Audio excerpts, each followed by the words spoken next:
পর্দায় হাসি খুশি প্রাণবন্ত এক মুখ, তবে ক্যামেরার বাইরে জীবনটা ছিল একেবারেই অন্যরকম। ইয়ে মেরি লাইফে আর ম্যা প্রেম কি দিওয়ানি হোর পরিচিত অভিনেত্রী তান্নাজ ইরানি এবার সামনে আনলেন নিজের জীবনের এক কঠিন অধ্যায়ের গল্প, যেখানে আছে ভালোবাসা, সম্পর্ক ভাঙার যন্ত্রণা আর একজন মায়ের গভীর অনুশোচনা।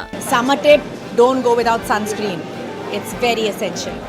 সম্প্রতি এক সাক্ষাৎকারে তান্নাজ জানান, মাত্র ২০ বছর বয়সে থিয়েটার শিল্পী ফরিদ করিমকে বিয়ে করেছিলেন তিনি। দুজনের বয়সের পার্থক্য ছিল ১৮ বছর। শুরুতে সবকিছু ঠিক থাকলেও সময়ের সঙ্গে বাড়তে থাকে মানসিক দূরত্ব। তান্নাজের ভাষায়, তখন তিনি জীবনটাকে নিজের মতো উপভোগ করতে চাইতেন।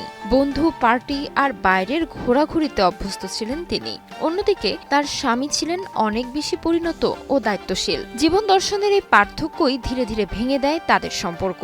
I know people feel that when they're young and they go to parties, nothing's gonna happen. তবে বিচ্ছেদের সবচেয়ে বড় প্রভাব পড়ে তাদের মেয়ের উপর। তান্নাজ স্বীকার করেন, সে সময় তিনি বুঝতেই পারেননি তার সিদ্ধান্ত সন্তানের মনে কতটা গভীর আঘাত দেবে। বিচ্ছেদের পর মেয়েটি একেবারেই চুপচাপ হয়ে যায়, গুটিয়ে নেয় নিজেকে।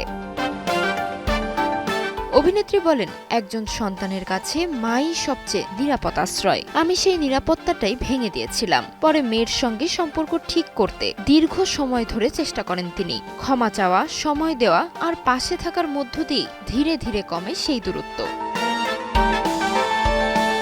বর্তমানে অভিনেতা বখতিয়ার ইরানির সঙ্গে সুখের সংসার করছেন তান্নাজ। তাদের পরিবারে এসেছে আরও ২ সন্তান। জীবনের কঠিন অভিজ্ঞতা থেকে এখন অন্য মায়েদের জন্য একটি বার্তা দেন এই অভিনেত্রী। তার কথায়, বিচ্ছেদের পর সন্তানকে সময় দিন, স্বাভাবিক হতে ওদের সময় লাগে। তাসমিলা খান, সময় সংবাদ।